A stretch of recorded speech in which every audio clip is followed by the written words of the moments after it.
If you have a Pontiac G6 that you try to start it and it doesn't do anything, and you've determined that it's not grounds, like you've checked all the grounds, making sure they're tight, it's not the battery, and let's say I had to replace the ignition in this and making sure that lock's not on. Basically, if you've checked everything else but you still cannot get this thing to start, you want to check the neutral safety switch. This was the issue on mine. Haven't seen any videos cover this, and it's located right here, and I'm going to show you how to remove it. It's very easy. It's about a $35 part on carparts.com, and this fixed my no start issue with my 2005 Pontiac G6. Okay, so to remove the big bolt, which is right here, which you'll see is exposed right there, you're going to need to have a 15 millimeter, and then in order to remove this bolt right here, once you remove that bolt, you're going to need a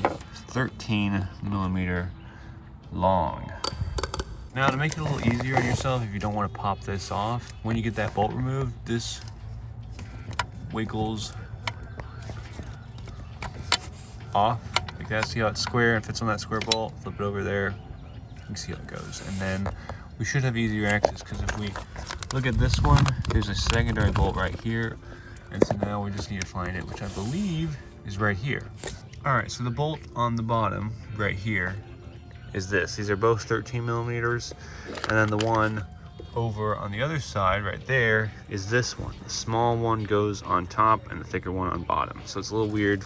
If you're wondering how this thing actually comes off this bolt, it literally just you pull it straight up. However, be careful not to toss it back, because otherwise it can get kind of thrown into the car. But now we just need to undo this connector. To give you an idea how this all comes apart, basically you pull this blue tab out, you just pull it right out of the bottom right there.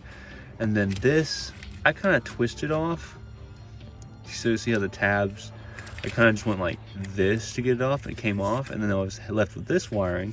And all I had to do was just pull out this thing. So let's see if I can do it. I can't do it right now, now there's nothing plugged in, but this pulls out.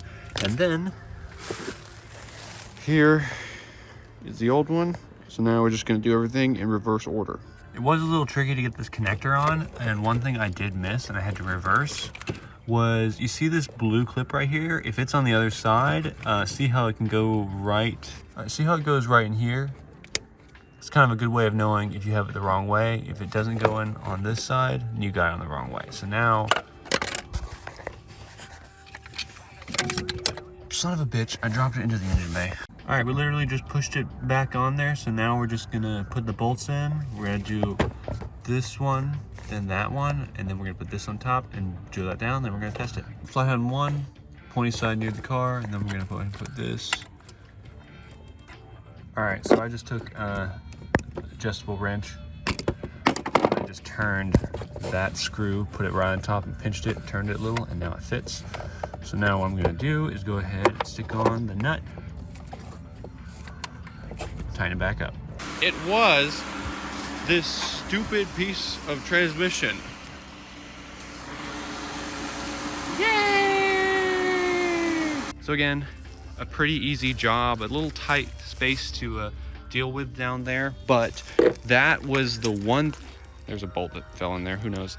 That was the one thing I hadn't checked, and again, everyone else had said check the grounds, check the battery, check the fuses, and one thing you can do is, like, I can't remember, there's a video, I'll link in the description, where you can check the starter relay, and you can kind of put a pin in there to make sure it starts, so that way you can determine your starter's not bad. But if you've tried everything else, check the neutral safety switch. This fixed it for me, and now it runs.